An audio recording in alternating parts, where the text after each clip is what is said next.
अगला अध्याय। आकाशवाणी द्वारा दक्ष की भत्सरना, उनके विनाश की सूचना तथा समस्त देवताओं को यज्ञ मंडप से निकल जाने की प्रेरणा। ब्रह्मा जी कहते हैं, मुनीश्वर, इसी बीच में वहां दक्ष और देवताओं के आदि सुनते हुए आकाशवाणी ने यथार्थ बात कही। रे दुराचारी दक्ष, ओ दंभचार परायण महामूढ़, तूने यह कैसा अनर्थकारी कर्म कर डाला है। ओ मूर्ख, शिव भक्त राज दधीच के कथन को भी तूने प्रामाणिक नहीं माना, जो तेरे लिए सब प्रकार से आनंददायक और मंगलकारी था। वे ब्राह्मण देवता तुझे 200 साप देकर तेरी यज्ञशाला से निकल गए, तो भी तुझ मूढ़ ने अपने मन में कुछ नहीं समझा। उसके बाद तेरे घर में मंगलमयी सती देवी स्वतः पधारी, जो तेरी अपनी ही पुत्री थी, किंतु तूने उनका भी परम आदर नहीं किया।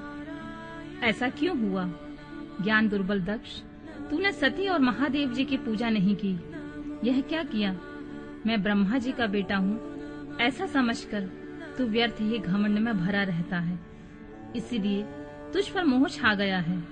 वे सती देवी ही सत्पुरुषों की आराध्य देवी हैं, अथवा सदा आराधना करने की योग्य हैं।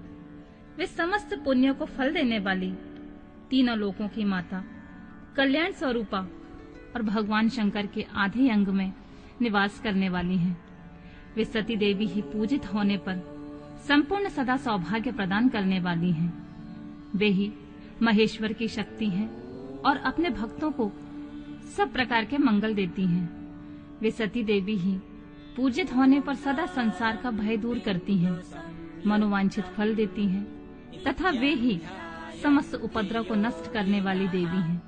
वे सती ही सदा पूजित होने पर कीर्ति और संपत्ति प्रदान करती हैं। वे ही पराशक्ति तथा भोग और मोक्ष प्रदान करने वाली परमेश्वरी हैं। वे सती ही जगत को जन्म देने वाली माता, जगत की रक्षा करने वाली अनादि शक्ति और प्रलय काल में जगत का संहार करने वाली हैं।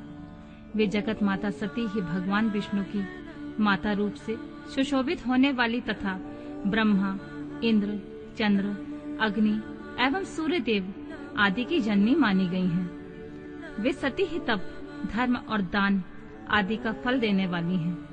वे ही शंभु शक्ति महादेवी हैं और दुष्टों का हनन करने वाली परात्पर शक्ति हैं। ऐसे महिमा वाली सती देवी, जिनकी सदा प्रिय धर्म पत्नी है, उन भगवान महादेव को तूने यज्ञ में भाग नहीं दिया। अरे, तू कैसा मूढ़ और कुविचारी है। भगवान शिव ही सबके स्वामी तथा परात्पर परमेश्वर हैं। वे समस्त देवताओं के सम्यक सेव्य हैं और सबका कल्याण करने वाले हैं। इन्हीं के दर्शन की इच्छा से सिद्ध पुरुष तपस्या करते हैं और इन्हीं के साक्षात्कार की अभिलाषा मन में लेकर योगी लोग योग साधना में प्रवृत्त होते हैं। अंततः धन धान्य और यज्ञ भाग आदि का सबसे महान फल यही बताया गया है कि भगवान शंकर का दर्शन सुलभ हो।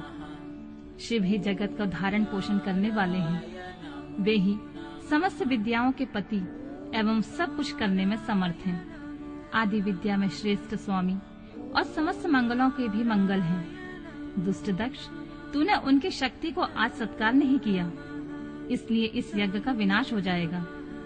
पूजनीय व्यक्तियों की पूजा न होने से अमंगल होता ही है।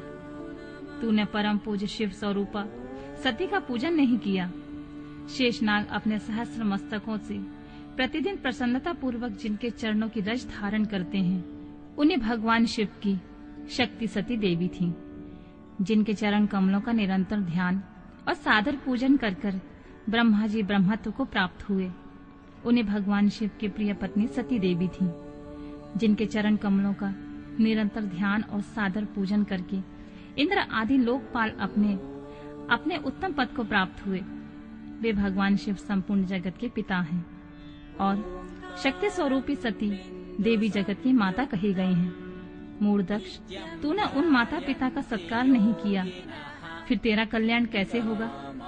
तुझ पर दुर्भाग्य का आक्रमण हो गया और विपत्तियां टूट पड़ी, क्योंकि तूने उन भवानी सती और भगवान शंकर की भक्ति भावना से आराधना नहीं की। कल्याणकारी शंभु का पूजन न करके भी मैं कल्याण का भागी हो सकता हूँ, यह तेरा कैसा गर्व है।